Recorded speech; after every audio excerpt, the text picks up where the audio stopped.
Yeah, greetings and welcome to the Pan African Congress Movement, African Liberation Day.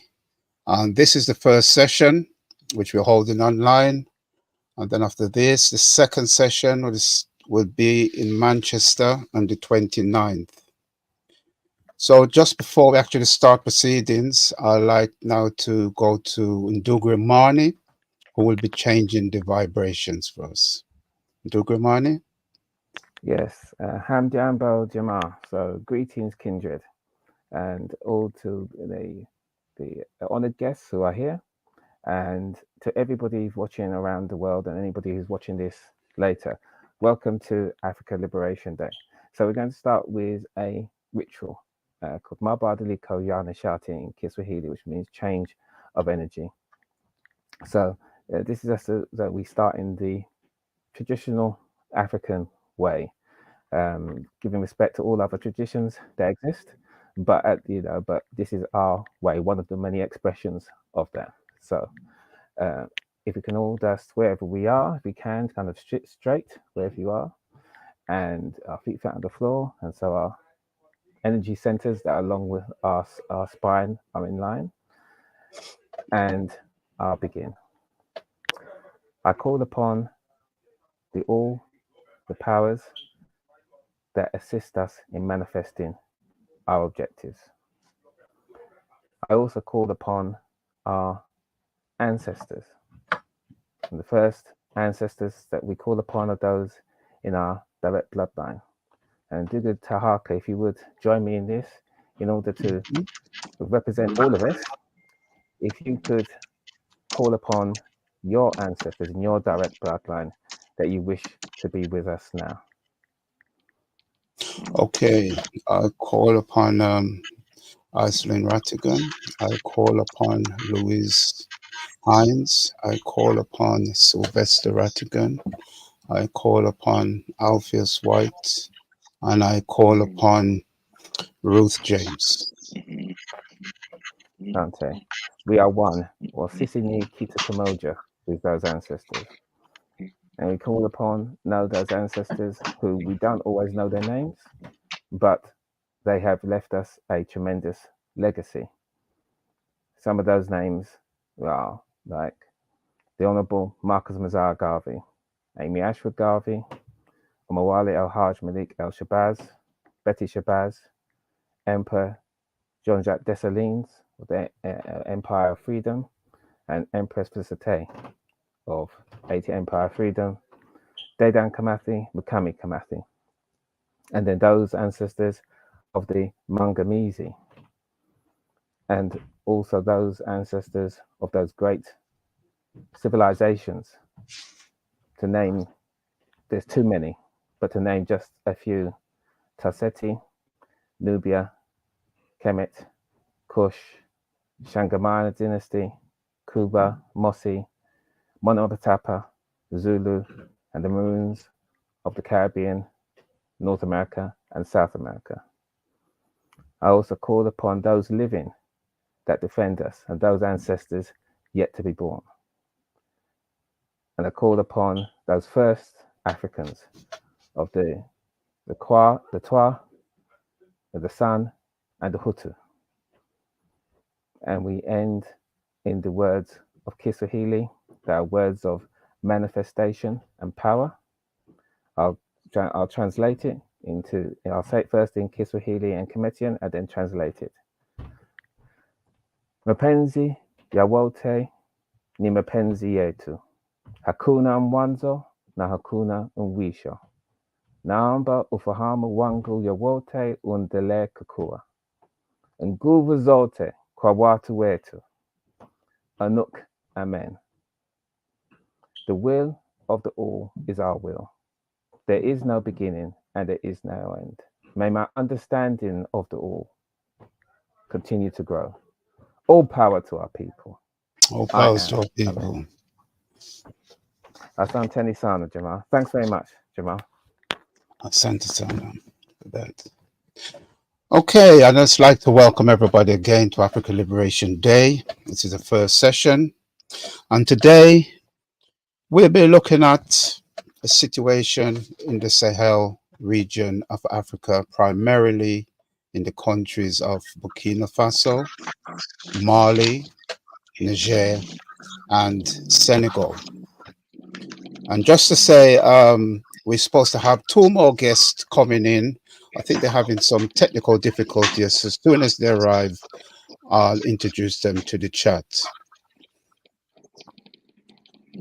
So now I'd just like to say a few words about the Pan-African Congress movement itself before we get into the questions. Now, hold on, there's a bit of noise. Let's see if we can. Yeah, the Pan-African Congress movement, also known as PACM, was established in 1974 following the attendance of the 6th Pan-African Congress, which was held in Dar es Salaam, Tanzania. And that was attended by a group of organizations and also individuals from the United Kingdom. And after returning back from this 6th Pan-African Congress, they all got together and thought something should be done. A movement should be created to reflect what they heard at the 6th Pan-African Congress and to also implement some of the things that came across. So the PACM, in fact, it was called the Pan-African Committee, I was told, was born in 1974. It's actually called the Pan-African Committee. It was born in 1974.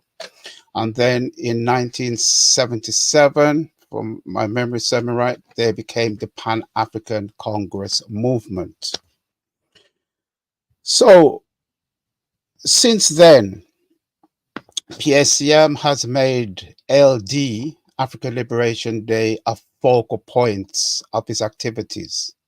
So since 1975, it has faithfully been holding LD every year consistently.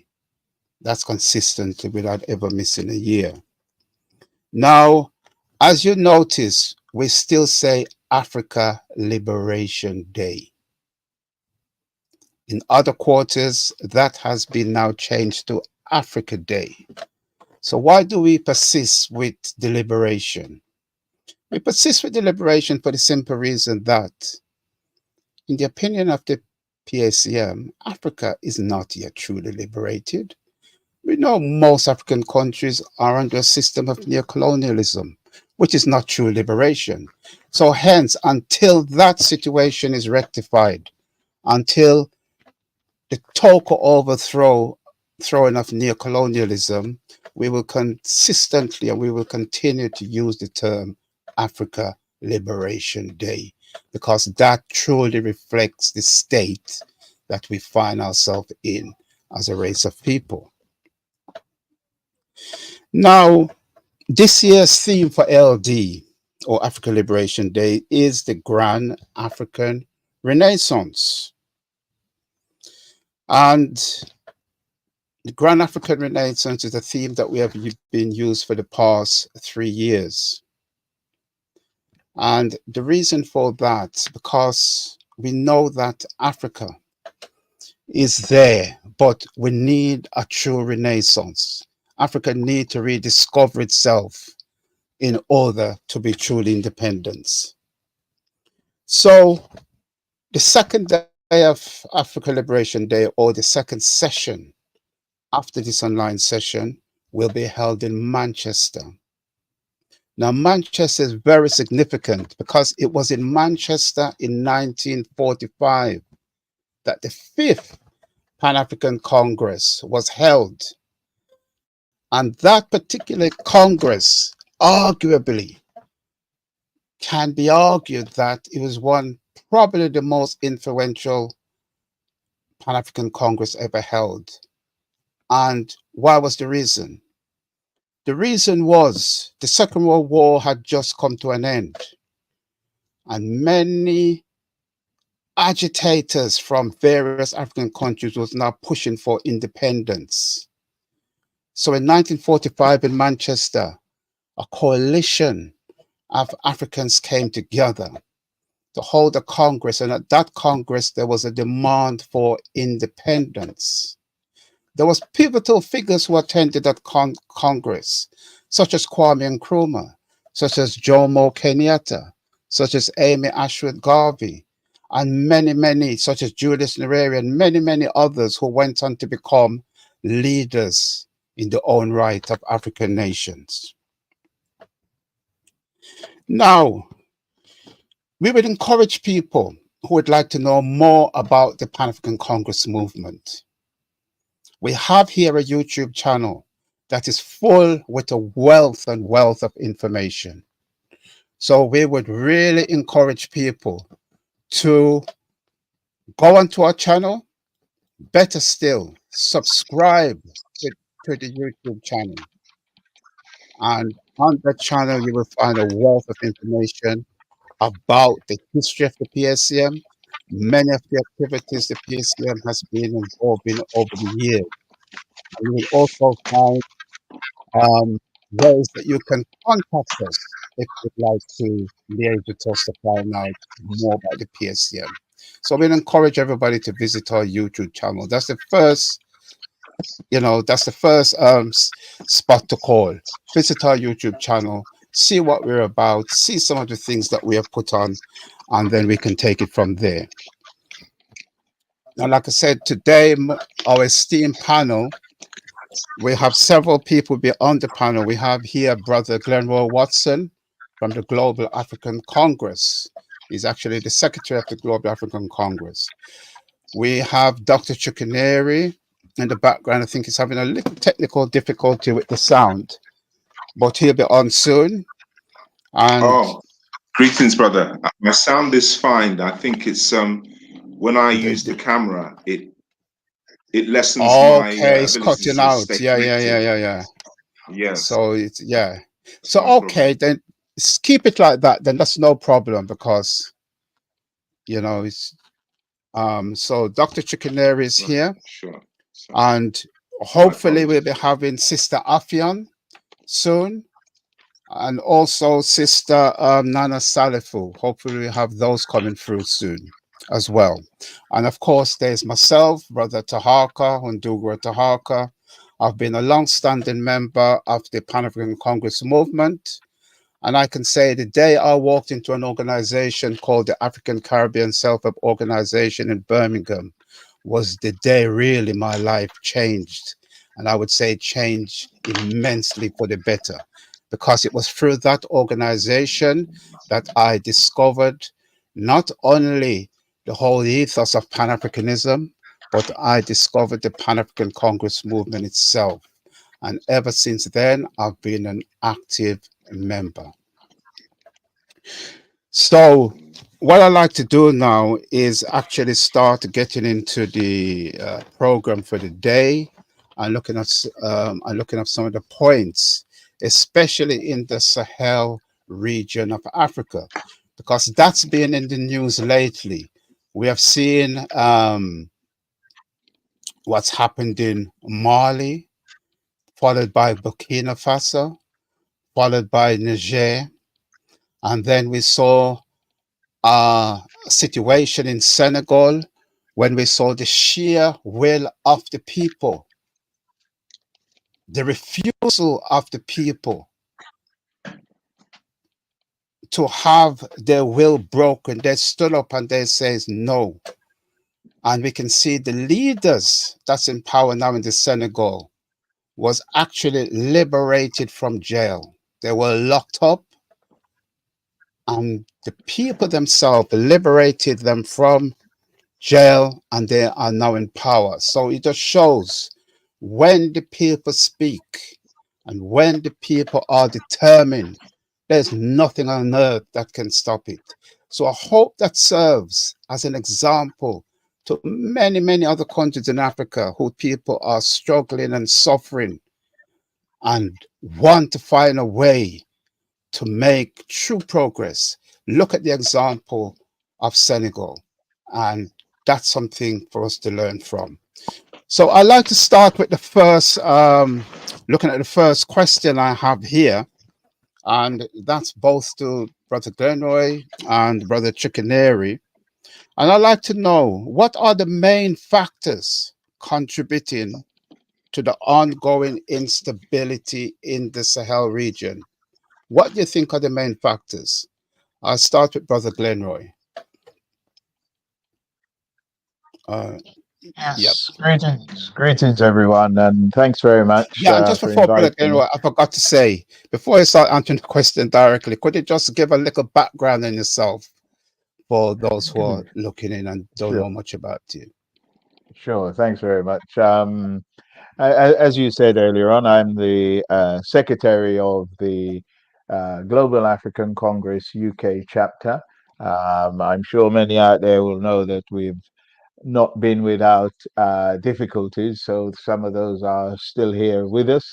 The Global African Congress was born in Barbados over 22 years ago at Bridgetown, where we held our founding conference. This was after a successful campaigning at the United Nations World Conference Against Racism.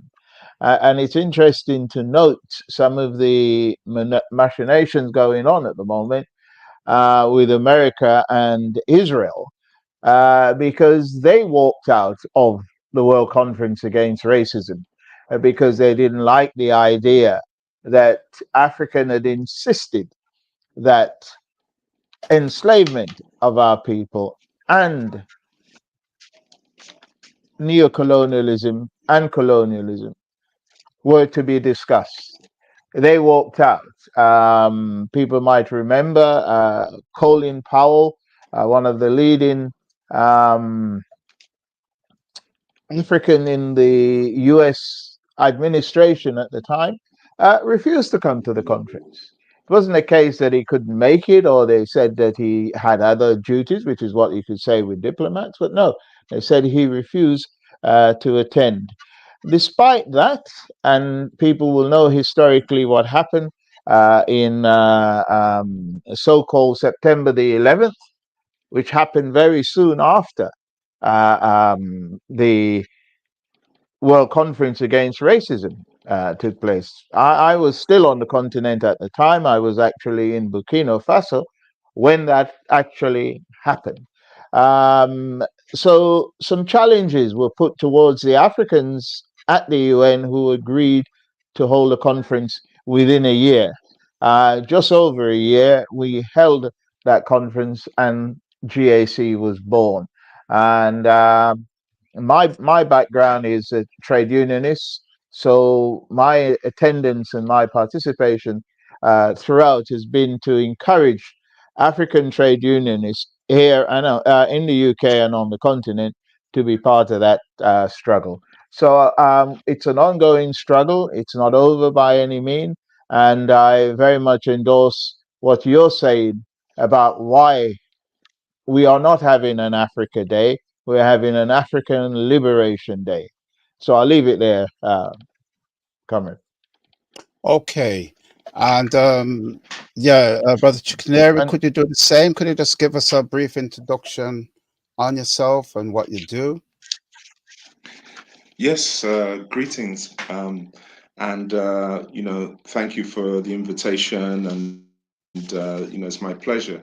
I'd like to say basically, my background is, as a writer in African culture, and also as a scientist, and I'm currently in a voluntary capacity the chair of the Society of African Earth Scientists.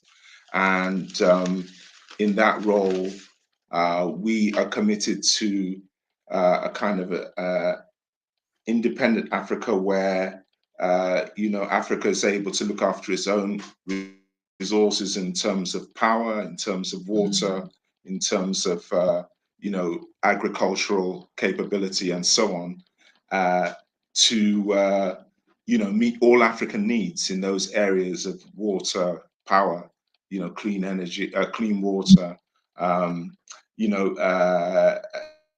and looking particularly in a futuristic way, looking at renewable energy and so on and so forth, which Africa has an abundance of that type of resource. You know, that's the reason why the society is there, is to raise awareness of Africa in that respect. And my role as the chair, one of them, is to write a newsletter, which you know, very much impinges on this, our discussion about the problems in the Sahel, particularly in relation to climate and how that impacts on social mobility in terms of you know, moving populations, and also you know, how it affects people's employability. They lose their employment ability when there's loss of ability to do fishing, and you know, there's loss of water for agriculture to be successful, and so on. But I think obviously in this whole discussion we're going to go further into those issues. Okay, thank you very much. So yeah, so you both you know, gave us a good introduction to your background, what you're about. So I think you, in terms of the topic today, you know, you're more than qualified to really, let's get stuck in and see what's going on in the Sahel region of Africa.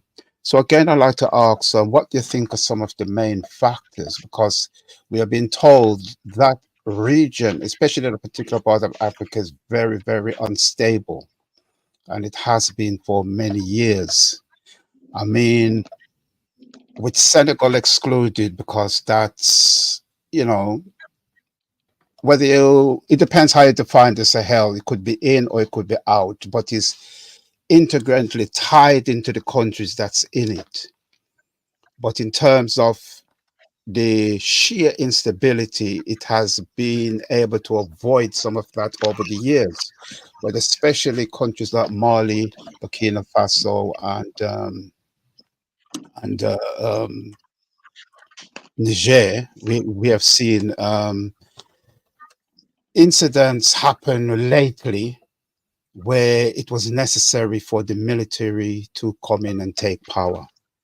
And so, why do you think that is? And do you think by doing by the military being in power right now, do you think that's causing more instability, or do you think that was a positive move? So, if we can start with you, Brother Glenroy. Thank you again. I don't think of what's happening in the Sahel as a instability. I think it's a continued process that we are having to go through because of the continued interference of imperialists. Because at the end of the day, we have been talking about, for example, the theft of not just the mineral wealth of African nations, but the fact that some nations are actually held in bondage in regard to their control of their own finance. The so-called Francophone countries for years have been made to pay for their liberation. It's the very same issue and oppression they wanted to put on Haiti and did put on Haiti, but in a different way. It's the same process, asking people to pay for their own oppression. So we are not, I think, we're not having an instability. We're having an effort to correct some of the exploitation and dishonesty that's gone on. We need to ensure that there is financial control. I'm sure there's countries there that are still dependent on using the French franc. That needs to end. You know, we use in where I am shillings, and I consider that to be a leftover from the European monetary situation. We need our own terms and reference. So it's not a crisis, it's a movement forward to change and correct what has gone on. The resistance by other nations to follow these is more, I think, the issue. The fact that it's been led by the military, I don't think we should see that as being as problematic as some people do. It should be asked how long that process is going to stay in place, where the people are supporting these changes, but clearly they are. So far, in most of these, in all of these countries, the public are behind the military. But the military is there to protect the nation, not necessarily be in power. So if it has to do that, it's because something has gone wrong, and something is going wrong and had been going wrong. So it's a right action that the military has taken. The question is, how long will it go on, and how will they become more accountable? What we're hearing are good things. It's not a crisis. Thank you. Okay. So, Brother Chickenere, what's your take on that question? Yeah, I would agree that it's not a crisis, because what would have happened if they had not had a military takeover would be so, incalculable. When you look at the number of terror groups that they exposed as being supported by France, for instance, in the case of Mali, and some of that information filtering through to the general public, I think would have influenced how the general public gradually came to see France and so on. So, as already said, that you can see that these are very popular changes of government. The people are fully behind them. So that is really, tells you everything. And other than that, these nations, particularly the Francophone nations, we know about this ridiculous, question of, having to hand over 500 billion, every year.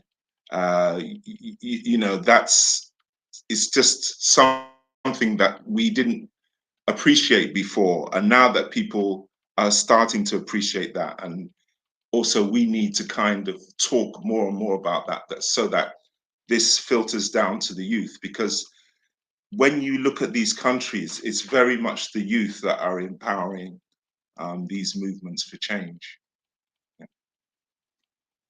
Yeah, that's spot on. I mean, as Brother Glenroy said, for the military to take power, that shows there's something going wrong. And definitely, when you look at the history of that part of the world, there have been a lot going wrong. So that brings me on to my next point. So, what role has France and the West in general played in the destabilization of that particular region? I mean, you mentioned a few points, but let's go into it in a bit more depth, especially France, because that part of the world is referred to as Francophone Africa. And the story when Sékou Touré says they wanted independence, the French says, okay, you can have your independence, but they systematically dismantled all the infrastructure in that country before they left. So we can see the kind of mindset they had. So, Brother Glenroy, what do you think France and the West in general has done in terms of destabilizing that area? As we know, I mean, their psyche, every time we want and fight for liberation and indeed gain it, is to murder our leaders or to murder heads of state. It undoubtedly is part of their mantra that they are thinking in this way about all the leaders in the Sahel, all the leaders on the continent. You know, if you saw what Rutte did the other day in going into Washington to glad hands with Biden, it's clear that what some leaders feel is if they don't hug up to the West, they will suffer the instabilities that they believe is possible. We heard, I've forgotten his name now, President of Ghana, actually going into the Americans to complain about Russian mercenaries being in his part of town. And yet, as the comrade said, there are groups and organizations being armed by the French and other Western interests to create instability in the region. So their action and their continued action is very, very open. It's as if no one can complain against it. You know, one of the outcome of Rutte's behavior might well be, forget AFRICOM, they may well want to put a military contingents in Kenya, continue to put additional military contingency there, because that, to me, is what signing on to NATO is concerned. That's instability. You know, you are bringing the instability in. And I think that there are examples that we can find all over the continent of Western imperialists doing precisely that, creating those instability. You can't tell me a modern military machine that France is supposed to put into the region can't deal with Boko Haram unless you're collaborating with them. And I think we need to be very clear about that. There is a deliberate creation of a continued situation that we are asking, or they are creating, to force our people into a situation that they want to call instability, or they want to call a crisis. But it's going to get exposed, because at the end of the day, it's clear that the new military government have been able to do much, much more in a few months than the French have done in all the years that they're there. We mustn't lose track, or we mustn't take our eye off the ball, because they are coming back. They will come back in some guise or another. I think there need to be more analysis about what happened in Congo recently. But the reality is that those people who are undermining our quality of life have not gone away. Not gone away. They are simply going to maybe change their agencies, the people that they use to create that instability, but they have not gone away. And we need to be ready to defend these gains that we've made in the Sahel. Many people, unfortunately, on the first day of the demonstration outside of the French embassy here in the UK, a large crowd were there.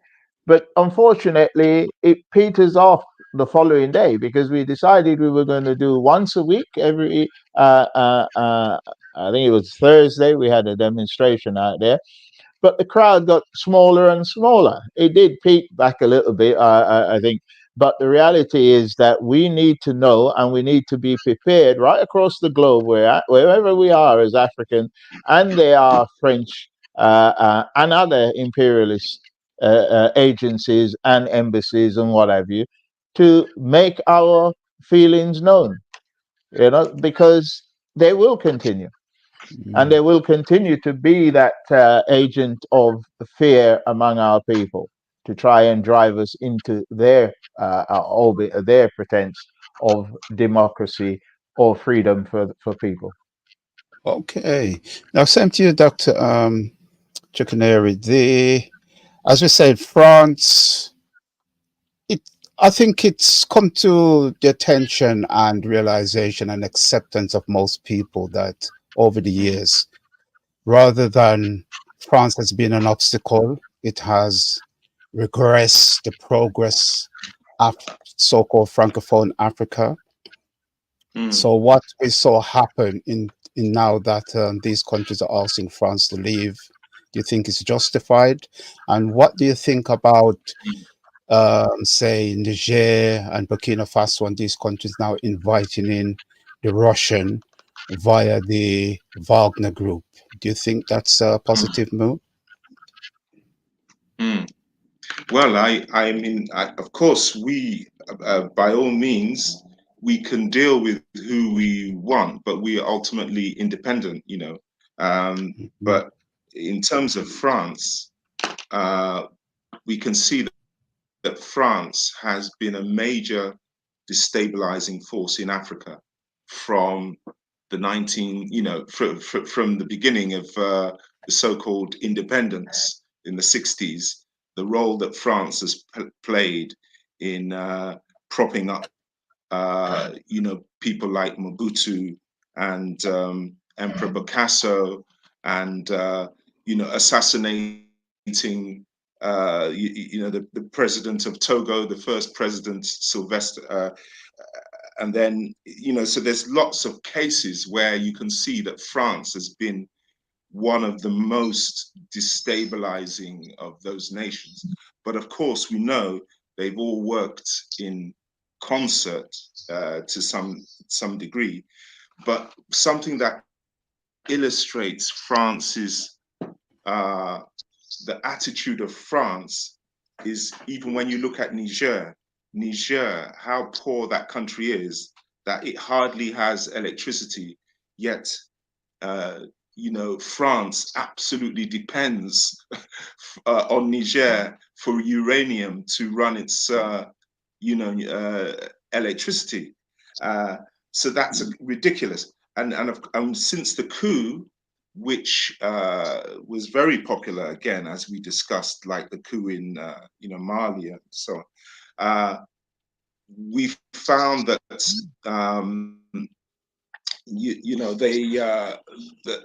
when the main providing company or exploiting company in Niger of that uranium, Areva, was turfed out, that they destroyed equipment they left behind. And there was this same kind of mentality that you had already referred to. So I think definitely when it comes to France, and especially when we're looking at the amount of resources, the sheer amount of resources coming out of Africa through the Francophone states, that it's actually, within our rights to worry about France in particular, and to target, this, should I say, trying to dissociate ourselves from French colonialism in particular. Okay, thank you. So now I'd like to welcome Sister Affion to the session. Sister Affion, can you hear me? Fine? Yes, I can hear you. Can you hear me? Yeah, greetings, my sister. Yes, I can hear you loud and clear. So just before we go into the session and ask your question, could you just give a brief background on yourself for the listeners? Yeah, I know there's a lot to say, but well, I'm a Pan-Africanist. I'm a Pan-Africanist and a socialist. So I describe myself as a revolutionary Pan-Africanist. My politics started in the student union in Nigeria, at school, and evolved, into the wider community. I was born in Nigeria. I'm an African born in Nigeria. And after the student union, and education here, I lived in the UK for a number of years, or decades rather. And after that, I moved to Ghana. And, I do political work. I work as a political organizer. I have a background in politics and government, and also a background in law as a lawyer. And I think that's it, generally. And of course, I work, my primary organization is with Moyo Wa Taifa, Pan-African Women Solidarity Network. And right, on the continent, we're trying to get engaged in politics, which I must start to say is something that those of us as activists, have a tradition, a culture of shying away from, but we must, because all these discussions we're having, things can only be changed by those in power, in government, in politics, and we must stop staying on the fringe and pontificating, about the neo-colonial criminals who actually do our countries. So yeah, that's the background. Okay, thank you very much. So some of the points I've already asked to Brother Glenroy and Dr. Kwamalu. I'd just like to put them to you as well. We're looking at this, especially the Sahel region of Africa, especially the countries of Burkina Faso, Mali, Niger, and Senegal. So what, in your opinion, are the main factors that's contributing to the ongoing instability? And the reason I say that, because all over the news we're being told this part of the world is probably one of the most unstable, very unstable. So what do you think is contributing to that region? And then the next point we was looking at the activity of France in that part of the world. Has it been an help or a hindrance? And the military that's come in, do you think they were justified to seize power and to ask France to vacate the space? And in turn, now they have invited in the Russians under the guise of the Wagner Group. So what do you think about that? Well, there are multiple factors and variables. One of the things generally on the continent is that even though most of the countries, we claim to have independence, we're actually not independent, we're still neo-colonial states, meaning that we evolved from being states under direct colonialism, where you had white people here, in our faces, in government, on our land, ruling over our affairs. And so they've handed over to the African counterparts, who are essentially white people in black skins, and they're continuing exactly the same kind of pillage that we had when the Europeans were here. Now, when the Europeans were here, we knew that the state was a white state, so we were very focused, in the battles against the state.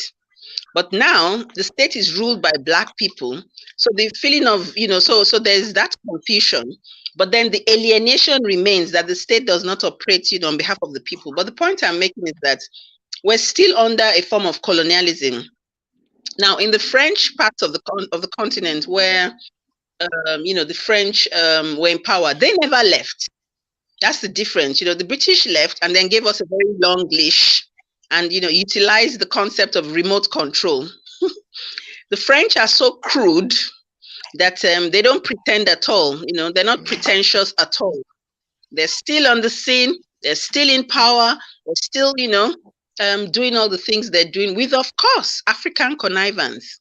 Because the point is not that it's just these bad white people and these good black people. Our own people are just as criminal.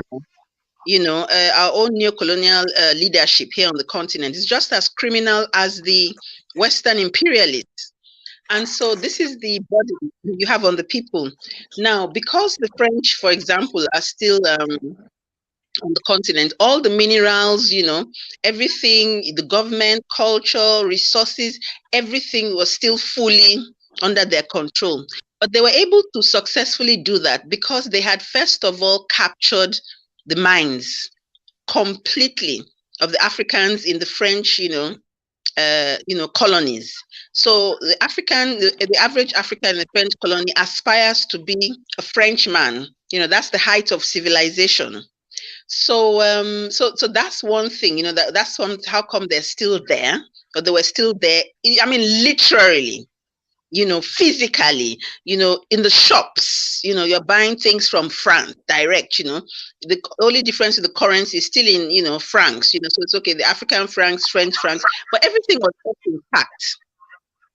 So now there's a generation that has come and is thinking, because it looks around and it sees what is happening, that actually these people, they're criminals, they need to go. And so that's why you've had some of those coups, that have sought to get rid, of the French. But we have to be careful, because sometimes you can get rid of somebody, but you still leave his systems intact. You see, it's like changing the cover of a computer, but the inside system, the system that runs inside the computer that makes it work, is still left intact. Now, if you do that, you still have the same computer that you had before. So these are some of the dynamics, happening here. And of course, this whole terrorism thing, is both sponsored by the Europeans and the Arab countries, in terms of unsettling the continent. Because if people that are unsettled, it's like what's happening in Congo DRC, they will never be able, to utilize their resources for themselves or develop their society. You need peace and stability, to develop yourself. So the point is that these other people, they have long-term plans for Africans, but Africans have no, even medium to long-term plans for ourselves. But the worst thing that's happening to us is the neo-colonial leadership that we have. That is the most terrible, it's even worse than the imperialists who are oppressing us, from afar. So some of the coups, are about trying to take that burden off our necks. And that's why you find that people are very happy, to have gotten rid, of the French. But then, the roots, if anybody knows about the tree, even though you see a tree, on the surface, you can find out that the roots of that tree are even, they're even more powerful than the body of the tree itself and all its branches, because the roots spread, underground, and they go far and deep. So that's our challenge. We could have cut the tree, at high level. How do we deal with the roots? That's number one. Number two is that we do not get rid of the French only to replace them with Americans, or probably replace them, with maybe the Russians or other people. Of course, realistically, everybody needs allies and friends. So there are all these variables that are happening, and that for the rest of us, they deceive us with the concept of democracy, like in Nigeria and other countries, you go to elections every 4 years, you organize a government of your choice, which is all nonsense. It's a farce, literally, because here our democracy is about millionaires. If you're not rich, you can't compete, you can't run, you can't contest, because it's about money. So there's so many contradictions, that we're facing at the same time, and some of the young men in the military, they're not so politically exposed in terms of, knowing about history and things. So yes, they may hate the French, but how do you actually govern? How do you deal with the different arms of government? How do we sustain our societies? And that's an indictment on those of us who, see ourselves as political people and have 1,000,001 ideas and solutions on what we think, how our countries should be run. Because we cannot run government from outside of government. We cannot run society if we're not engaged in politics. So that's another fundamental complication, or rather contradiction, not a complication, that we face concretely on the ground. So there are all these multiple factors. I'm sure there's something I missed out. Just, remind me if there's something I haven't addressed. I think there was something. No, you've been thorough, because as we go through, we'll be bringing the points up. So you'll see a lot of these questions will overlap to tease all the various points out. But yeah, you've covered it. Yeah, thoroughly. That's great.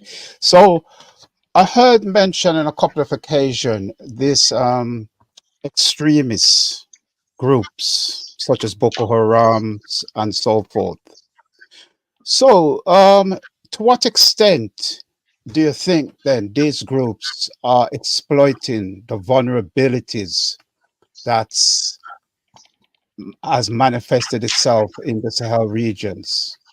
And what strategies do you think are being used to counter their influence, or what strategies should be used to counter their influence? I mean, first and foremost, these extremist groups, do you think these groups are, in terms of, are they anti-African? Are they working for somebody who, in terms of who is supporting them, who is financing them? And are they in the interests of African people, any at all? What they're fighting for, is it something that especially Africans in those areas should embrace? Let's kick off with Brother Glenroy again. Yeah, thank you. I don't think they are. Any of them are in any interests of the African nation. Are not about building a united Africa or anything of that nature. Even a regional aim to build some kind of unified approach by the countries that they are actually active in. So it is about sponsored terrorism, and it's clear that America, as they did in Afghanistan and so on, are creating some of these groups. And obviously, France is also doing that. So, what we've got, in essence, and we need to examine it very carefully, and where are they getting their weapons from, and who is continually financing them? Because in a lot of cases, you think that they are invading areas to steal resource, to keep what they're doing going. But in many cases, they come with the latest weapons, they come with the latest transport, etc., etc. So there are funds being channeled within those organizations. Now, if we are able to organize militarily, as the Sahel are doing and saying that they will be working together, then I think there is a very good chance that they could expose the deliberate behavior of imperialist countries who came to the region and said that they were going to help fight against Boko Haram and so on and so forth. They clearly weren't. They clearly were spending their own time prompting them, and I think actually maybe even arming them. I think there's no doubt that the effort was questionable. How genuine were they? So I have not heard anything said that suggests that they are in any way helping the local population, or indeed building up any kind of infrastructure to help anybody. It's appeared to be more marauding, hit and run across the border. If you look at what used to happen in Sudan with the Janjaweed, it's the same kind of thing, in the sense of not being part of the community, not being part of what people want to build. So we know where they are, and we just need to expose it continuously. And where we live in these countries that are sponsoring it, are behind it, responsible for it, we need to indicate to them that we know the games that are being played. But no, I don't believe they're in any way contributing to anything about unity in Africa or anywhere else. Thank you. Okay. Now I'll go on to Brother Chukwuneri. I mean, a lot of these groups have been around a long, long time in that region and been agitating to some degree. Now, we saw an upsurge after the overthrow of Gaddafi, Colonel Gaddafi in Libya. After the overthrow of him, then the area, because all the armory in Libya then were burst open and the area became awash with weapons. And then we saw, great uptake in the kind of activity and violence that's happening in those countries now. So again, to you, these groups, do you think they are in any way justified in the causes that some of them are fighting for in that region of the world? Or do you think they're primarily anti-African in their aims? Brother Chukwuneri? I think you're muted. Yes. No, I don't see Okay. them as positive in any way like that, because I mean, fundamentally, they are not in favor of, they don't put Africa at the core of what the beliefs are, or anything like that, and rather they are killing Africans and promoting the killing of Africans. So I don't see them as positive. And what you say is actually true, that even though groups like Boko Haram have existed probably more or less in the public eye since about 2009, but after the overthrow of Gaddafi in 2011, there was just a surge of groups flooding out, because the people that had fought had traveled from Mali and different countries to go to Libya to fight there, then came back and then flooded, the rest of Africa with more weapons, with more people, with a kind of, this terror ideology and so on. And there was an upsurge after that in terms of activity. So now there was a proliferation of groups, whereas before we just had Boko Haram. Now we've got other groups, more groups. We've got the herdsmen as well, who make it impossible for people in northern Nigeria and other parts of Nigeria even to farm. And that's why there's famine in some parts of Nigeria, because people cannot get onto their farms, without risking their lives. So yeah, definitely they're not positive at all. And also, I would say that the danger is that this kind of conflagration of different factors. There's the exploitation of France and the US supporting these terror groups to create more confusion. As well as that, we've actually got climate problems where there's drought and there's a kind of diminishing water resources, and that again is also exacerbating a situation where people are not able to undertake their usual industries, like, as I think I mentioned before, fishing and agriculture and so on. And the youth that are employed in those industries are more susceptible to being recruited by groups who can offer them something where they have absolutely nothing.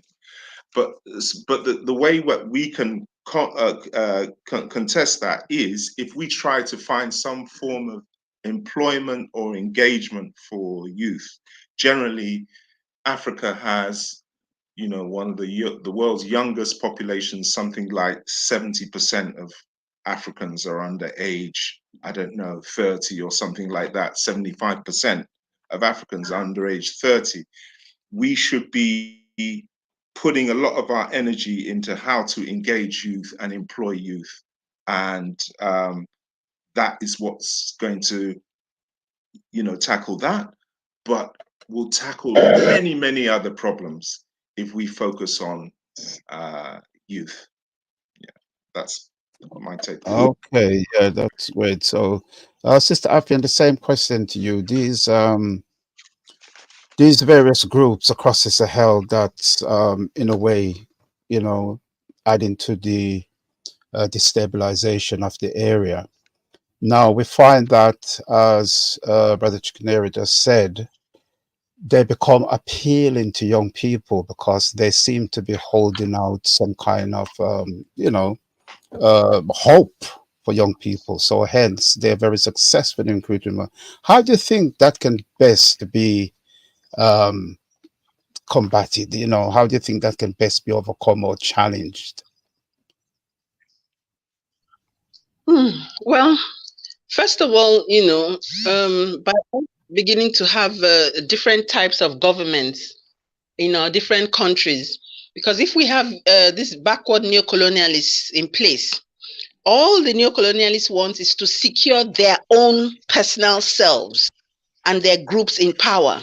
They don't see the larger picture. That's number one. if we're able to, for example, begin to have progressive leaders, even just two who link up with each other, especially if the countries are nearby, they're able to flush out these people. But first of all, it's even about understanding why they're here. It's about power at the end of the day. The Islamists, Saudi Arabia, and all the other countries are wanting a part of Africa. So this is their way in. The imperialists have always wanted a part of Africa. They already have their way in. They're now coming to even consolidate what they already have, in seeking to establish even more military bases. So the Islamists are coming in through the deserts, and the forests. They're coming by way, of borders and things. A lot of these people that are fighting now, people, who got their weapons from Libya. So even the destruction of Libya was a deliberate attempt at the destabilization of Africa. These are long-term plans that people have, that in order to get to letter X, I need to do A, B, C, D, E, F, G, H before I'm able to get to X. And that's exactly what happened. So we have different forces coming from different, places with the same aim, with their eyes on the same prey. But we have the leadership we have in Africa is extremely short-sighted and believes in making deals. If it's not making deals with one party, it's making it with the other one. If it's not making it with the other one, it's making it with the third one. So the violence that these Islamist groups, for now, this is what they call terror groups, unleash, is sometimes beyond each state, because they're unleashing terror on you, in this part. They're also unleashing it in the other part. Now in Nigeria, like they're saying, they're unleashing it on farmers, and that's a deliberate thing to cause famine, to take land, to ethnically cleanse certain places, so that in a few years it's a completely different group of people who live there. And people, even like in Nigeria now, there are people who live in some parts of the country, or rather powers and forces from some part of the country, who even align with some of these intruders because of religious, connections. So it's such a multiple attack, so to speak, that it can be overwhelming. And Pan-Africanism is the way out, trying to link up, with other Pan-African states, to see this fight as a single fight, so to speak. And that's what the brothers in the Sahel, in those countries have done, to join together, and face, these terrorists down. But the first challenge is even to understand the dynamics, and not just to see them as terrorists in and of themselves. Because the same people who have named them as terrorists are the same people who are funding them. I just heard yesterday, and I didn't know that before, to my shame, that Israel actually funded Hamas in the past against the PLO. Can you believe that? I didn't know that. Israel actually funded and, sustained Hamas against the PLO in the past. So, it's like we need to look beyond the surface of the different forces, that we're dealing with. But if you have bankrupt leaders who don't even have an ounce of patriotism in them, they're just interested in primitive accumulation. Like somebody stole 90 billion. I think, is it dollars or naira? It's horrible. It's the kind of money that you cannot spend in 10 generations. One person stole it. It's the kind of money that if you spend $1 million for every day in your life, you will not finish spending that money. But somebody stole it from a country where, the hospital facilities are down, education facilities. I mean, it is crazy. So neocolonialism is just as vicious, even if not more terrible, tragic than colonialism. What our own people, our own ruling classes do to us. And so for us as a people, we need to develop in our people's mind more class consciousness, that even though these people look like us, same color, they may be related to you, they may have the same religion, they are our worst enemies. Because that's a notion of class consciousness is still not as potent and as sharp as it needs to be. Now, what we're divided with and fooled with is, oh, we're both Christians. Oh, we're both Muslims. Oh, we're from the same group. Therefore, I cannot fight you. So it demobilizes the masses. It demobilizes the masses.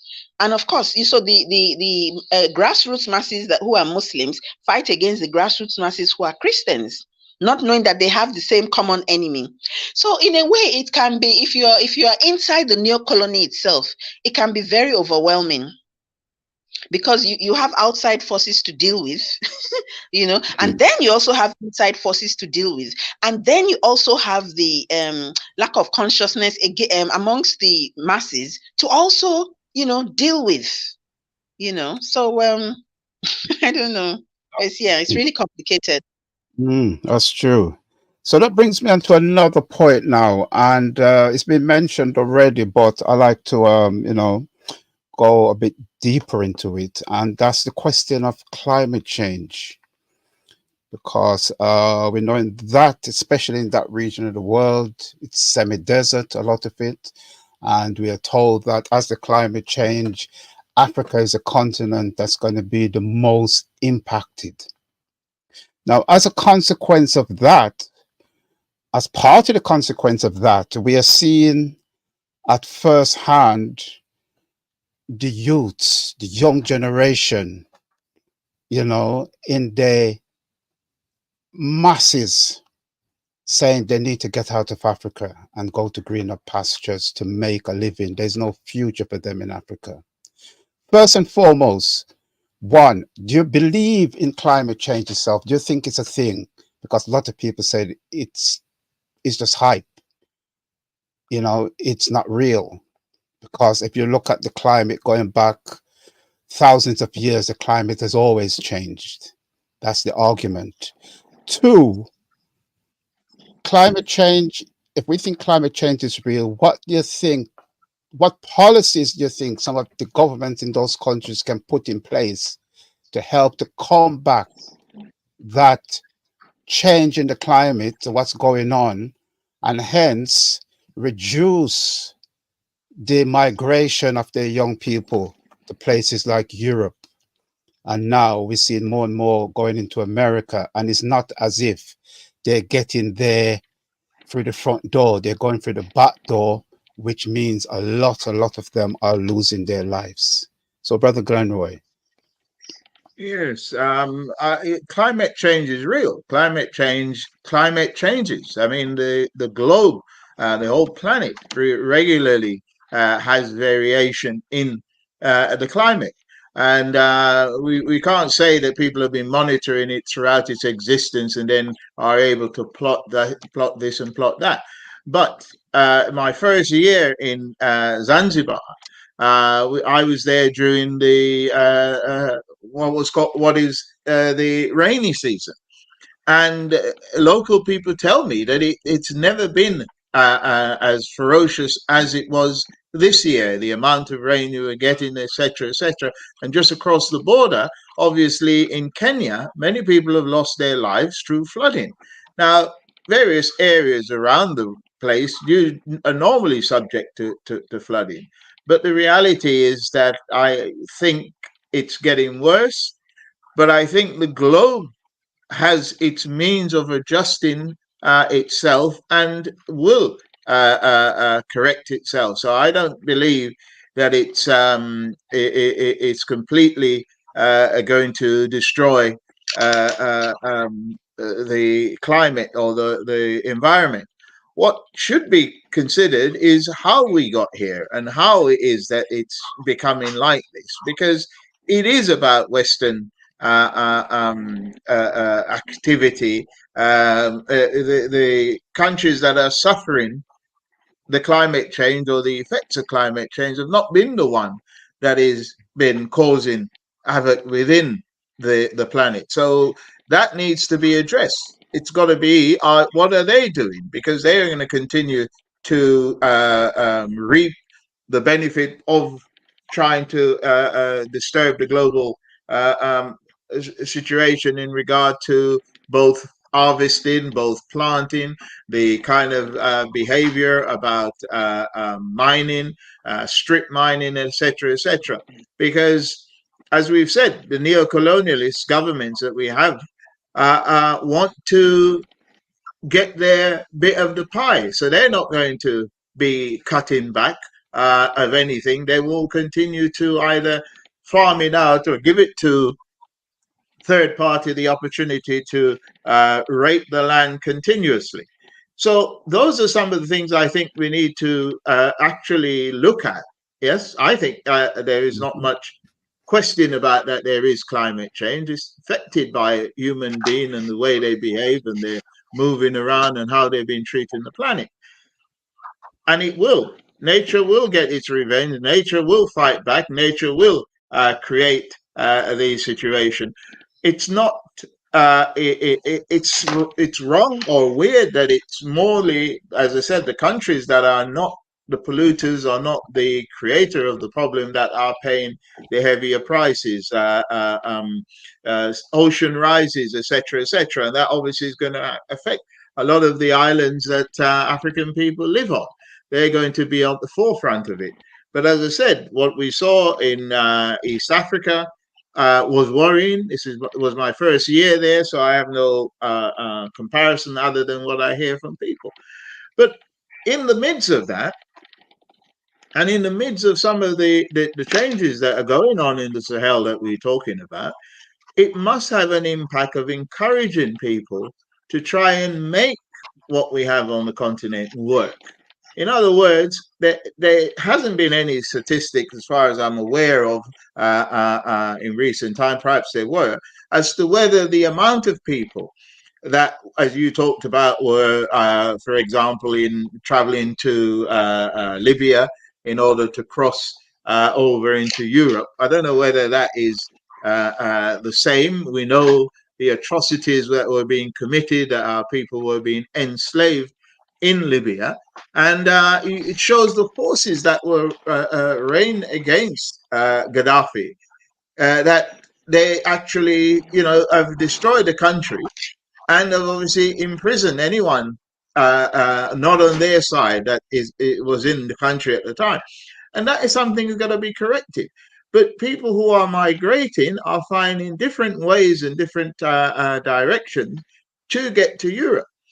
And that can only be challenged by being able to provide meaningful access to resource where we are.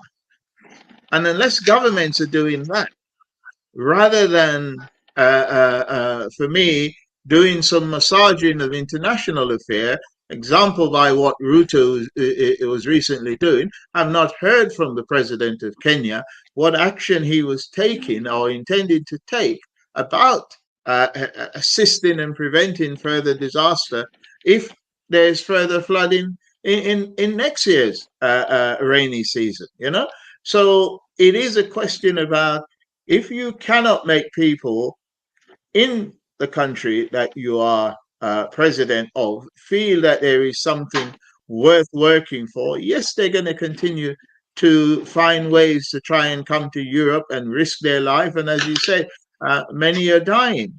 And that needs to be questioned, and that needs to be challenged.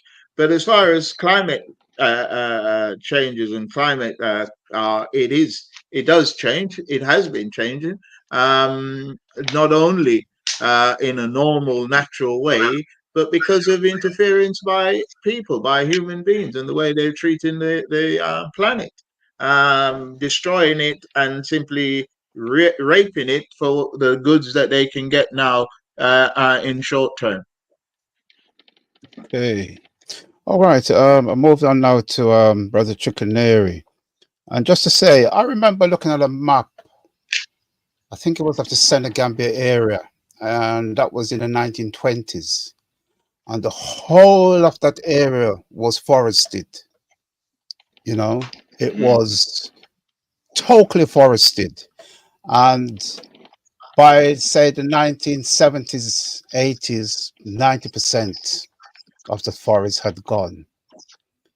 So my question to you, do you think climate change is real?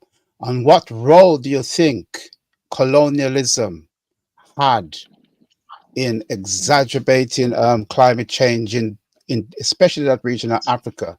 Because if you look before colonialism really set in, it was all forested. By the time the 60s come and these countries was being given so-called independence, they were all virtually desert. Yes, that's a very interesting question. There are lots of different angles to it.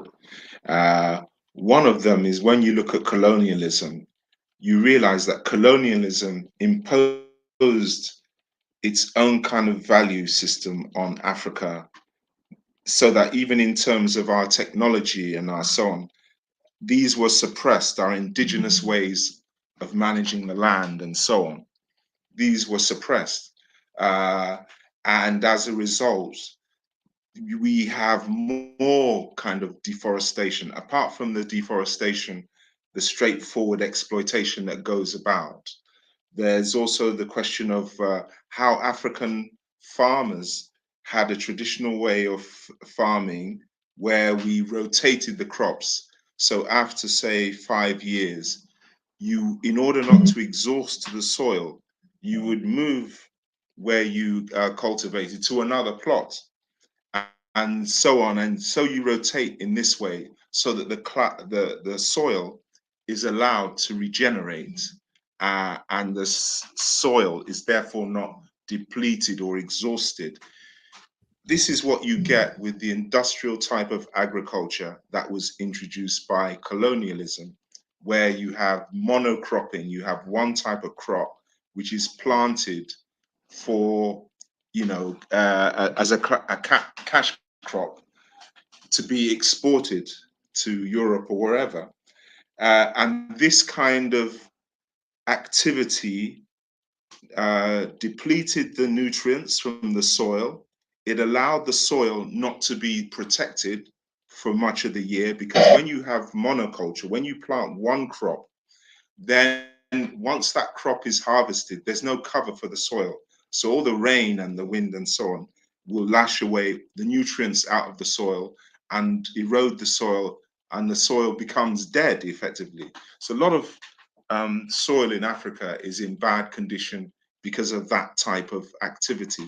Whereas traditionally, our indigenous way of managing land meant that we rotated the crops so that you wouldn't stay, and cultivate for more than 5 years in one patch and therefore existence. And also we had multi-cropping, that we planted many varieties of crops together, so that when one type of crop was harvested, there still remained another crop which provided cover and protection for the soil from the sun and the rain and so on. So this was a much more sustainable type of agriculture. And this is something that people are realizing in studies now, that African agriculture is actually light years ahead of Western agriculture, because it doesn't only focus on producing one type of crop or producing one super seed. Western, technology is very focused on finding the power, the wonder seed, and this, the wonder crop, but African agriculture takes into account the whole ecosystem. So it's not just about one crop; it's about a whole variety of crops working together, and not just crops. Trees also working together with that ecosystem, because all these elements of the environment working together make the soil more fertile, and the soil is much more rigid and not less prone to erosion and much more protected. Having the roots from different crops makes the soil hold together firmer, so that it's less possible to erode and so on. So through colonialism, which was imposed on us, we lost, to much degree, a lot of those things are still there, but we did lose a lot of it. So people now today feel that this Western type of industrial agriculture is best for us, but actually it's not good for our soil. And then also, in terms of climate change, we can see the evidence of it on the continent, that actually Africa is one of the worst affected places. Sadly, the global southern countries are the worst affected by climate change, and the least affected are the northern, European countries and North America. So even though and climate change, you can see it's like from the industrial sort of age, like say from the kind of acceleration of industry from the 1950s. You can see there's an absolute steep rise in the temperature of the globe. And last year, 2023, was the hottest year in 100,000 years. So there's something happening which is warming the planet. And definitely in Africa, I mean, when I go to Nigeria now, I find flooding. I find that the town is flooded and you are knee deep in water when it rains. That never used to happen ever. When I lived in Nigeria, decades ago anyway. So definitely the climate is changing. And I think in Africa, people are experiencing more severe floods. They're experiencing more kind of earthquakes and, events related to heavy rain, like the flooding that happened in Libya that washed away a whole town. And, the floods that have been happening in Nigeria and all over West Africa, and the heavy rains that have been having in Kenya and floods there. So there's a lot of evidence that the weather is much more severe around Africa, and people are experiencing, the harsh side of it. So I would say yes, climate change is real because we are actually feeling it, and but it also offers a kind of opportunity where we're looking at ways to ameliorate climate change. I think it can be used as an opportunity for us also to look at our infrastructure for us and make long-term plans for our infrastructure in the light of changing climate. Okay, thanks. So, Sister Afian, so same question to you. Do you think colonialism has been a culprit in terms of climate change, particular in Africa, particular in the Sahel region that we see now is undergoing, more desertification than ever? Because if you remember, when under colonialism, they introduced a thing called cash crops, when they would clear huge areas of land and just plant crops essentially to be exported to Europe and so forth. So what role do you think colonialism has had in terms of climate change that's now impacting huge amount of people in the Sahel region of Africa? Well, it's actually going even beyond the Sahel, but let me start with a graphic example. Look at what Gaddafi had done with the desert. Was it had done or was doing? Yes, it was doing with the desert, changing, the desert, bringing the desert back to life, so to speak. And he was taken out. So that just is one example, of how, an organized society, can stand up to nature, quote unquote, or can, organize things properly. But coming back to the question of colonialism and climate change, let me give another example of a country like Haiti. When the earthquakes strike and it completely leaves the people of Haiti in total desolation, that's simply a question of an incapacity to organize to withstand earthquakes. And that's a question of colonialism. It's like it cuts your arms or your legs, So when nature comes, there's nothing you can do. That is the nature of, that's the significance of colonialism in that question. The inherent inability of a society to organize itself, against the forces of nature, or to withstand the forces of nature. Because you must remember, that there have been different things that have been happening in the past, in terms of nature, that we've been dealing with and managing, ourselves with. Now, if you come, to the area of the Sahel, and all of that, that incapacity of the state to even do even more basic things, for the immediate society. Never mind, so when climate change comes calling, where you can't even organize the most basic things, drains on the road, for water. And we know every year that the rains are coming at. Oh dear. Sister Afian just dropped out. Okay, I hope she'll be back Hopefully soon. she'll be back soon. Yes. Yeah, hopefully she'll be back soon. It's just because I think she's coming in from Ghana, so there could be a bit of problem with the line there. Okay, let's when she gets back, we'll carry on. But with that, following on from climate change. Can I Yeah, all right. say something to say?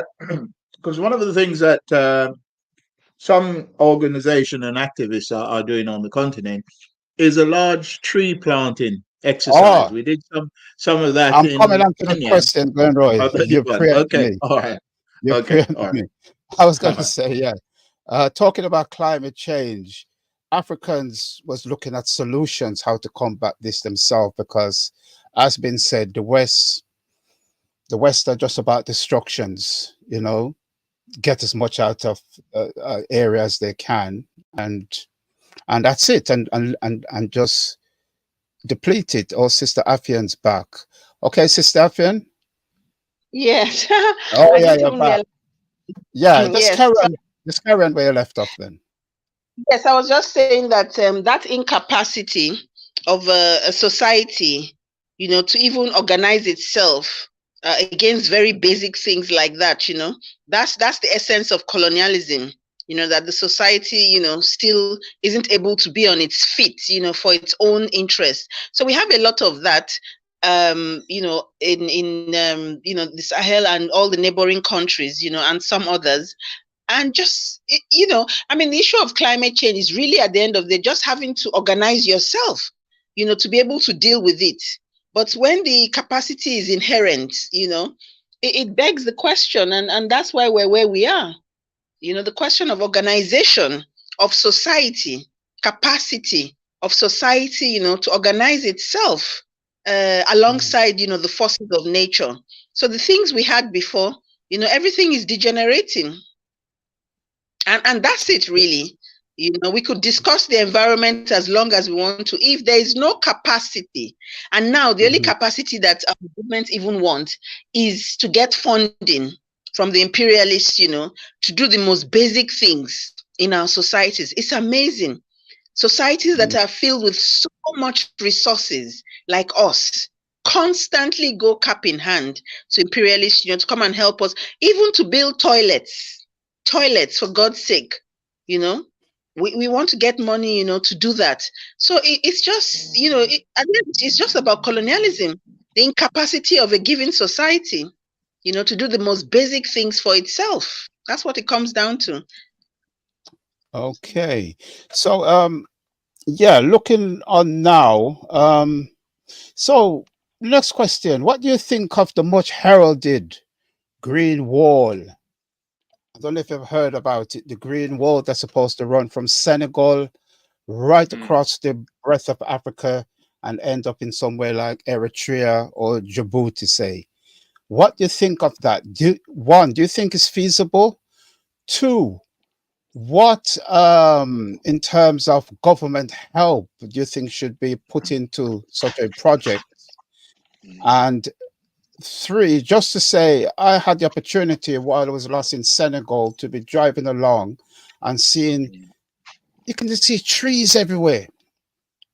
So it started. And I think the person who started it was just fed up of waiting for these bodies to hand out money, which there wasn't. So he just got up one day. There's a brother in Senegal and to start planting trees and then recruit more and more people and to start planting trees. And if you go in that region of Senegal, you can see huge amount of trees has been planted. Now, do you think that's feasible to take it right across the breadth of Africa, as many think? Because I've heard many doubters. I was reading an article today where the Chinese was basically scoffing and saying a lot of the trees planted now are dying, as if, but do you think it's a feasible project for a start? And what, in terms of governments of this country, especially this Sahel country, what effort do you think the government should be making to make this possible? Brother Glenroy. Yes, it is possible. It is a necessity. I think that the fact that some trees will be dying, if it's true, or indeed there will be difficulty, it doesn't matter. There is a need for that reforestation. And Comrade was talking about the fact that certain trees help other trees. In other words, some if you plant the correct trees, not only the wildlife and the birds and so on benefit from it. Obviously, a lot of it will help with erosion of the soil. And if you research it properly and do what our ancestors were doing in regard to what type of tree to plant where, to plant one tree in conjunction with the other, it certainly is a requirement and a need. When I was in Kenya, we were engaged in the spirit of Wangari, who you may know of, managed to get thousands of trees being replanted. She was attacked by the state. In the end, she had her locks cut off in prison, etc., etc.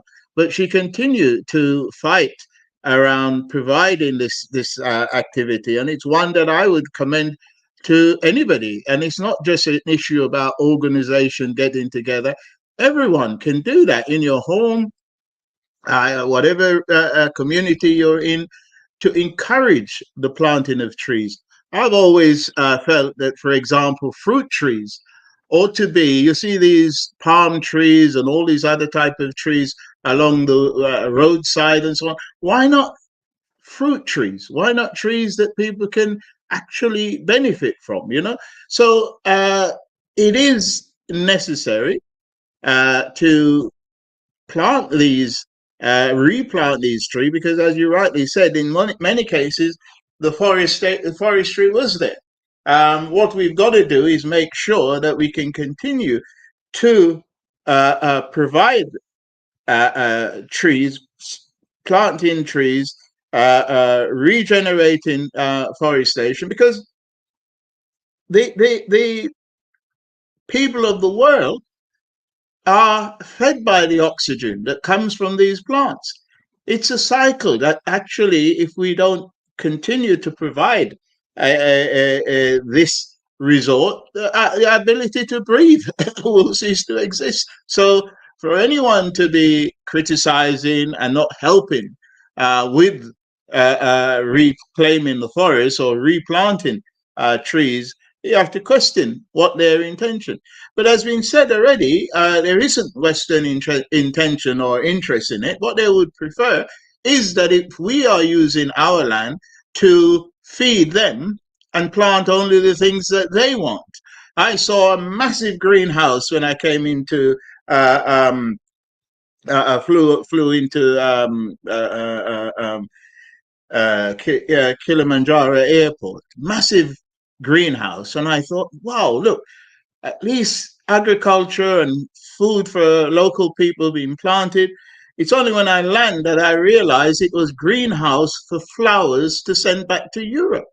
So what we are planting is also has to be questioned. And as we said, there is a relationship between the plants and how they preserve the soil and how they ensure its regeneration. So if it's just a case of let's just plant a tree without any thought about what will this bring to the soil, what will this do to the area, then we're going to miss the trick. I'm very much interested in making sure as many trees as possible are in around where I live, and the local area that I'm in, the township, must have that facility. So yes, I'm very much believe, and that's a job creation activity as well. You know, that we will get a task that people can support and people can earn a living from, and it's worth saving the planet. I perhaps not say save the planet, because as I said, I think the planet is capable enough to fight back. The only thing is what we're seeing is the very same polluters in the north are not getting the kind of punishment that they ought to get with the damage they've done with deforestation. Even now, there are people thinking of trying to chop down trees in the Amazon area, etc., etc. So we know that they've been there lumbering, stealing massive trees for wood in the north. It has to stop. Okay. Yeah, same thing to your brother Chicken-Area, the Great Green Wall. Do you think it's a feasible project? Oh, okay, thank you. Unfortunately, I have to leave in like 15 minutes, but Okay. I can say that on the question of the Great Green Wall, it's a very, it would be, if it works, it would be a very good project for Africa, because not only does it involve planting trees which can create, you know, improve the soil, obviously, as we've been discussing, and also create, you know, things like resources like firewood, like also it's not just planting, you know, accompanying crops, so it can help like food production because it improves the soil, and then regenerate vegetation, which helps again to create evaporation, to create cloud formation, to therefore wards off, you know, drought. Yeah, so makes the area you know, more drought resilient. So there's lots of positives, and as the brother Glenroy mentioned, it can create employment. It can be used as, you know, in terms of farming and land management, and also the resources that are produced through that will definitely create employment.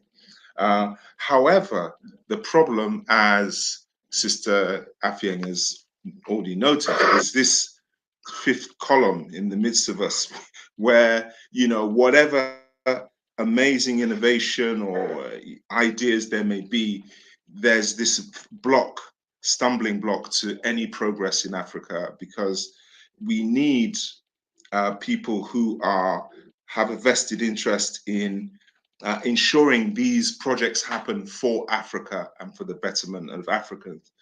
But what tends to happen with these projects, and also particularly climate projects, they get hijacked, and then the interests of the projects turn to, you know, away from being for the benefit of Africans to being to enrich investors, foreign investors.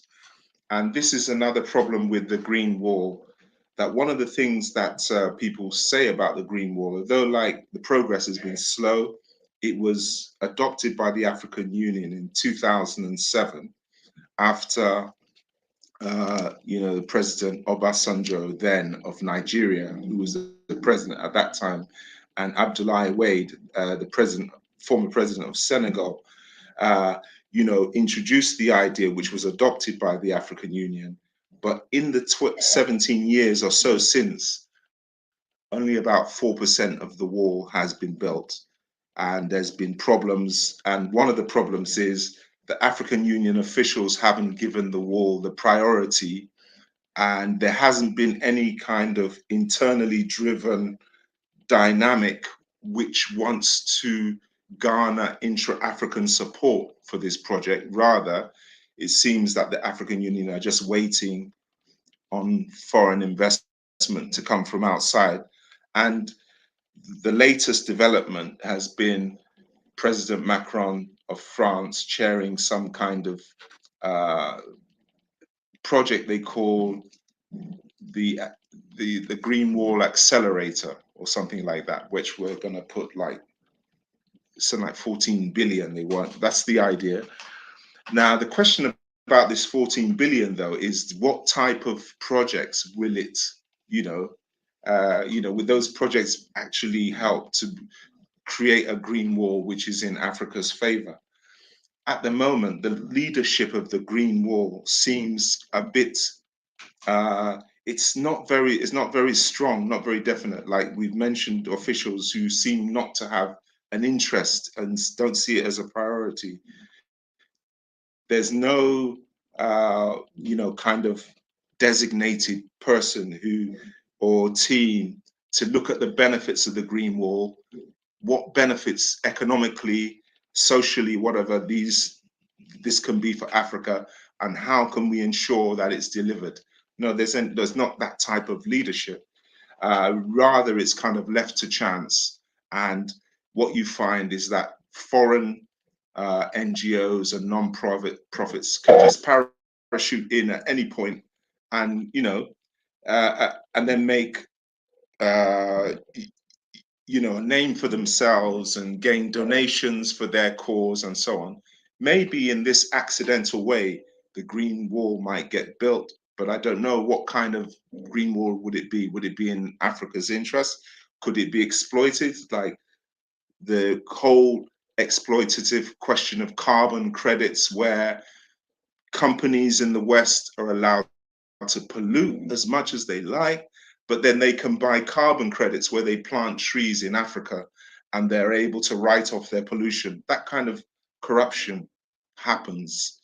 Well, I call it corruption because people are starting to realize that carbon credits are a scam. Do we even know? There's not even any evidence that it works to counter climate change. It's just a way for companies who want to continue making money, continue polluting, and so on. So there are these questions around the Green Wall. I mean, there are bright spots, like you mentioned, in Senegal, where they planted 1.4 million trees over 50,000 acres, and they've restored, thousands of acres of degraded land. And that's happened also in other areas, like in Ethiopia, where they planted 9 million trees and restored, again, many thousands of acres of degraded land. And also in, as well as Burkina Faso, where they've had the biggest kind of work, maybe because Burkina Faso has a history of being very forward agriculturally. If people remember, the late Thomas Sankara was very keen on agriculture and taking the country forward agriculturally. So Burkina Faso has been an excellent case study. Particularly, there's a very now famous farmer there called Yakubu Sawadogu, who showed that using African indigenous technologies, particularly this planting pitch, which is now called Zai, which is really a means of water harvesting, because the planting pits retain the water, and he would put manure at the bottom to make them more water retentive and so on. And through these methods, as well as he worked with termites to improve the fertility of the soil. He would plant acacia trees to fix nitrogen in the soil. He would plant, and I think he would create things like check dams and things like that. So eventually, the a huge degraded area was reforested and revitalized to the extent that the water table was brought up and the crop production was maximized, and people came from different parts of the world to look at how he had achieved what he had achieved. I mean, he became very famous. A film was made called The Man Who Stopped the Desert. This is about Yakubu Sawadogo. So this is an example in Burkina Faso where African indigenous methods have been shown to be superior in transforming a degraded landscape into an oasis where they had, clean water, running water. Then there's a similar also case in Ethiopia of the same thing with a farmer by the name of Abu Hawe. And these farmers had indigenous technological knowledge, which people came from the West, from universities in the Netherlands and things, to come and study because they'd never seen anything like this. So we've got this indigenous technology within our knowledge base, and and that's what we should be kind of exploiting. So putting this kind of knowledge together with the idea of the Green Wall, I think would be a very powerful thing. But my only reservation is the leadership.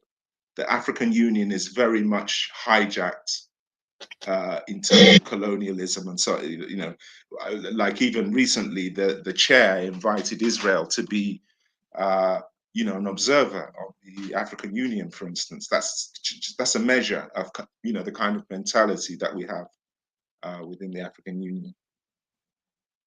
Yeah, So that's all I can that's say. true. I think it's a Okay.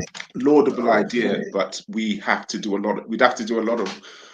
I don't know how we could take it forward and how one could ensure that it's directed towards benefiting Africans and Africa. Okay. All right. I'm mindful of the time. We're due to finish at 8. So we got about 15 minutes to go. So Sister Afia now, on the same topic, but I'd like to extend it a bit. One, the Green Wall, do you think is feasible? And what kind of leadership do you think it would take to make it possible? And added on to that, I want to look now specifically at Pan-Africanism itself. I was encouraged when President Faye took power in Senegal and the speech he gave. The speech he gave led me to believe he's a Pan-Africanist. Would you say the same for the leaders in Mali, Niger, and Burkina Faso? And do you think Pan-Africanism, in its pure sense, can provide a solution for a lot of the problems that Africa finds itself in at the moment? Sister Afian. Well, I think that actually Pan-Africanism is the solution, at least, certainly in the short to medium term, of issues on the continent. And, the more long-term one is about, being able to change the system, to socialize the system. But in terms of the immediate and the short term, in terms of working together with a common purpose, towards common objectives, towards the fundamental question of genuine African liberation, one, and unification, two. Those are two separate, distinct things, which aim, have the same destination. So there's that. What I've been discussing in my mind and with some of comrades in the group is what really is the future? What is the challenge for us as Africans of the 21st century? What's the challenge? And, I think the challenge is about defeating neocolonialism. That is our challenge in the 21st century, because all these things we've been discussing about, if we had Nkrumahist type governments all over the continent, we wouldn't be having the type of discussions we're having today, because then you would be having governments that had vision, governments that had a mission, but we don't have that. So the question of colonialism and the defeat of neocolonialism, which is what we're facing today, is, I think, the most fundamental question on the table before us, because it affects every single aspect of our lives. In Nigeria, for example, we had one of the heads of state here, the rulers, General Obasanjo, an ex-army guy, who removed history from the curriculum. Now, he did not do that by himself. He was instructed to do that. You see, so when you do that, then the children are blank spaces. You know, and the kind of youth we have now, they're just interested in music, instant gratification, and, you know, just trying to have a good time. The future will take care of itself. And, you know, you can imagine what type of future that will be, you know. So there are just so many challenges, you know, one really wouldn't know where to start. But I'm saying the fundamental point is the question of us being able to reorganize our societies. Now, how is that going to happen? A lot of us as Pan-Africanists or activists, when we speak, we don't take into cognizance, I think, that somebody like Kwame Nkrumah was a politician. He was engaged in politics. He was engaged in the question of the capture of power.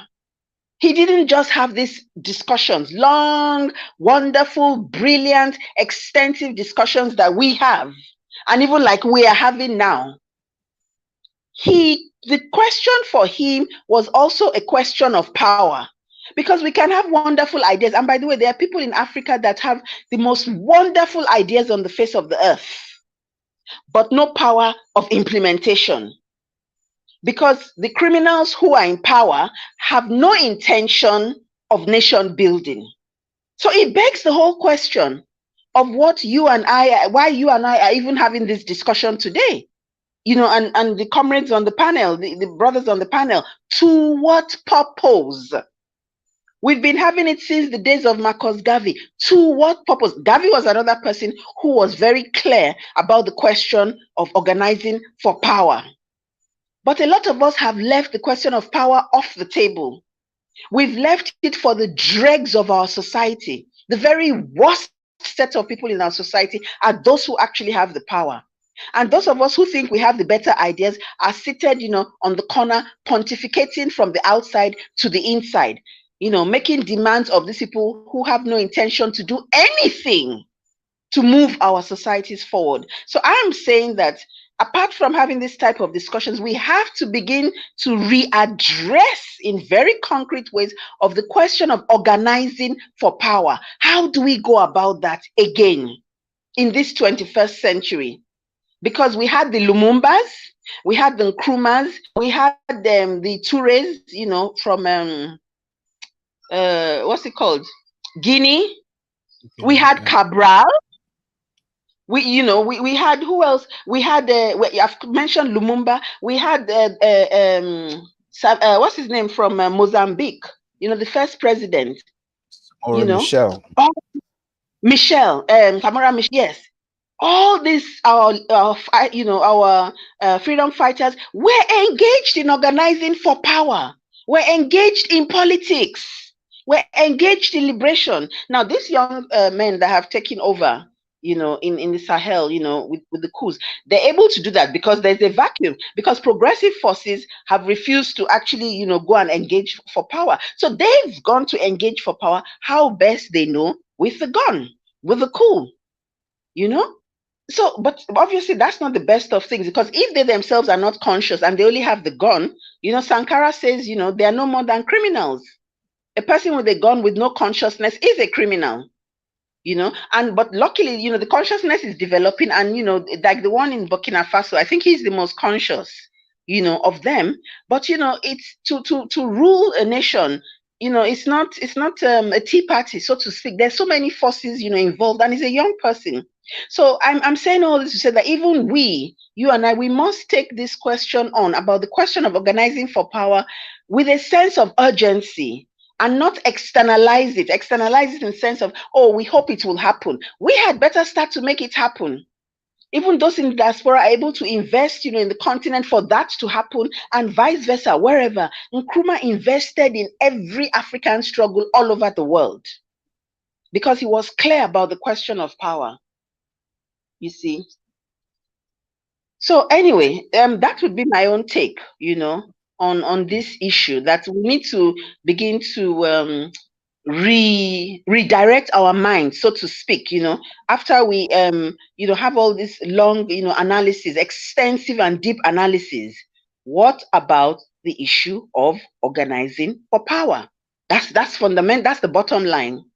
So let me leave it here, brother. Okay, that's great. So I'm conscious of time. We've got about 3 minutes left. So before I ask Ndugu Mani to come and close us out, I'd just like to go around quickly just to get your, summing up remarks, just your remarks of what you thought of today, topics, and just what you think in general. So I'll start off with Brother Chukwuneri. As you said, you're in a very tight time limit.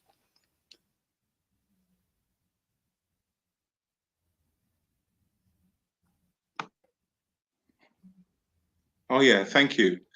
Yeah, well, to round out, I would say I think what I've taken out of today is how one of our big problems is this neocolonists with black faces in our midst who are our leaders, and but as well as that, the hopeful side is that I think we have a youth who I think, if we can engage them more in the meaning and the philosophy of Pan-Africanism, which I think is something that is happening more and more, I think that the road is going to be a lot better for us. It's a lot smoother for us, because I have a lot of kind of faith in the innovation of African, that they're very innovative, that if we give them just 5% of a chance, they can make wonders out of it. So I believe very much in that, and that also that in terms of the project, environmentally and so on, that yes, I think the Great Green Wall, I think is a good focal point, but we haven't. Within the African Union, it hasn't been taken advantage of as a project which can garner intra-African support and enthusiasm in any way. But and also all the different potential kind of benefits of for Africans, haven't been, I think, really spelt out enough and made clear enough, and as something that we can aim to achieve. And we, I think, have the right to, question why there's so little progress at this point on such an important project. Which can improve the lives of many millions of Africans. Thanks. Okay, again, Brother Chukwuneri, just before you go, I know you're an author and you've wrote several books. Most of them I have. So would you like just to mention your books and where they can be obtained? Yeah.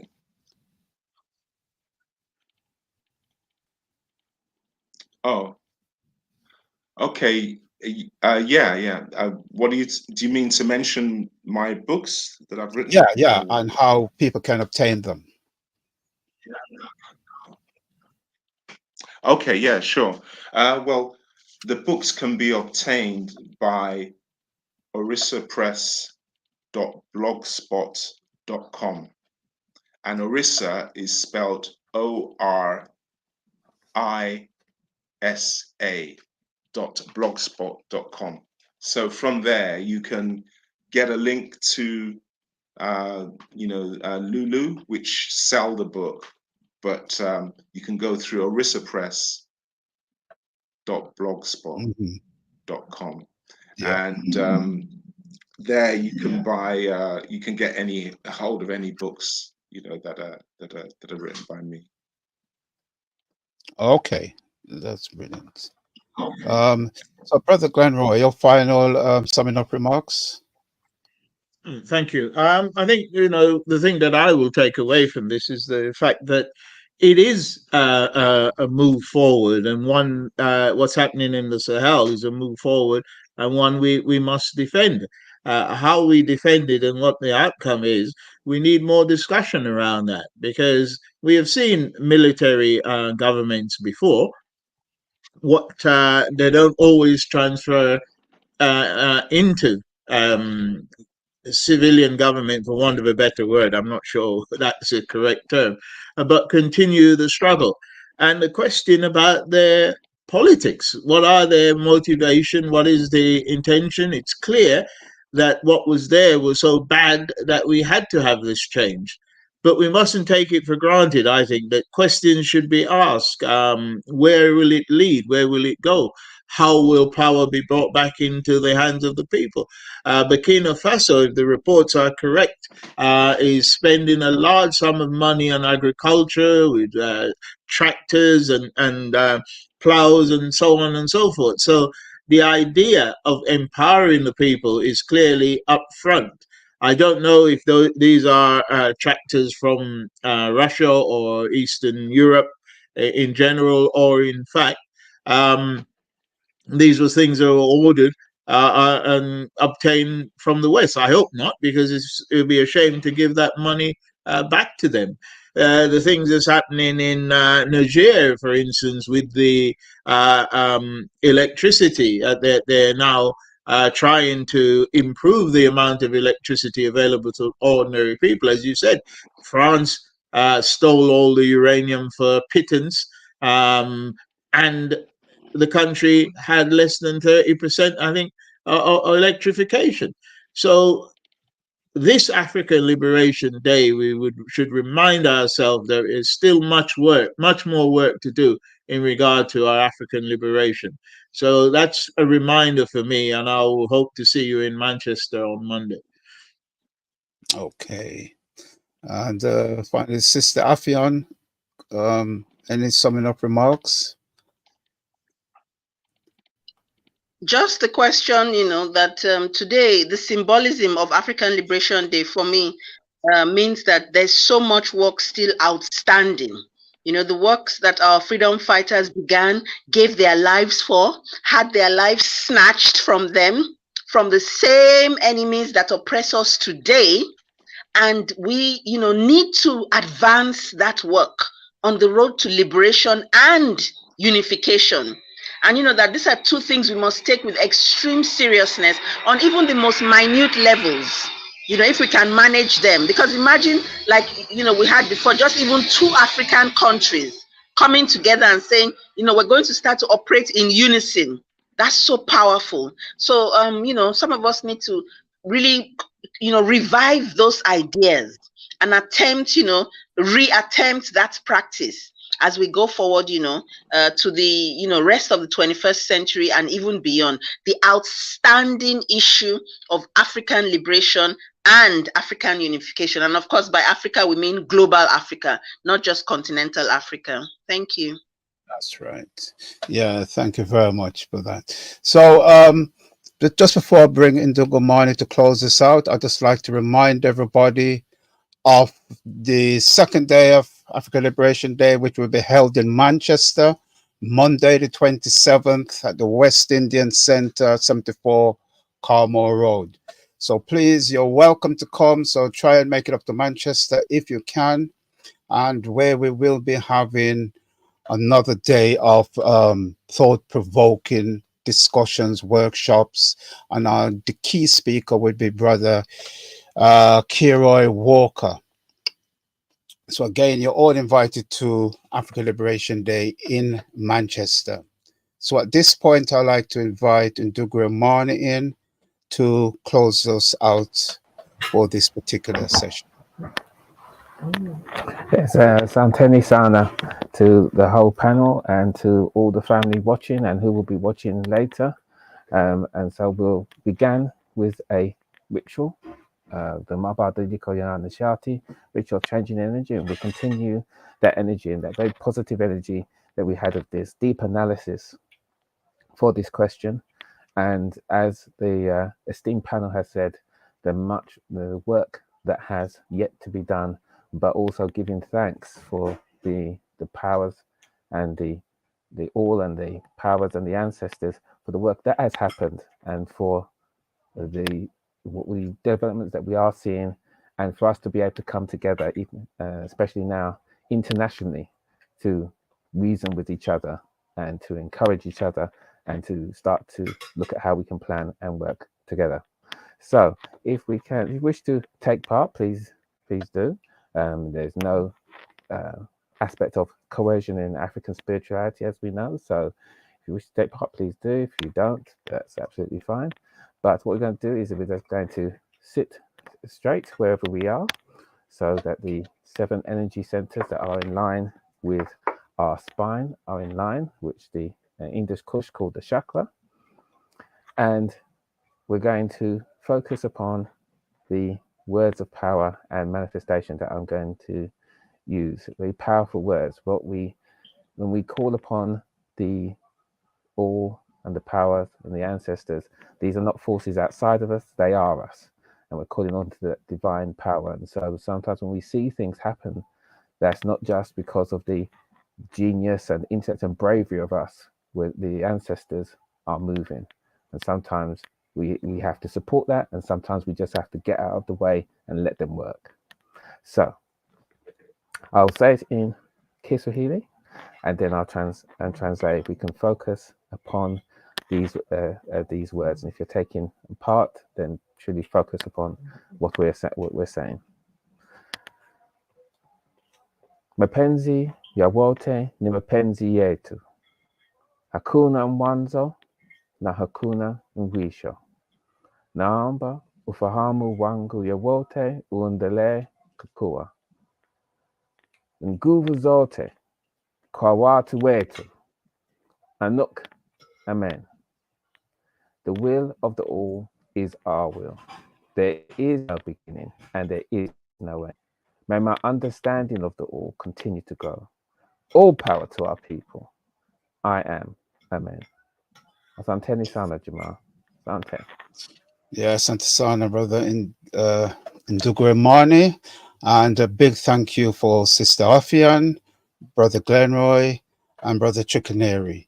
So I hope to see as many people as I can in Manchester. So until then, peace.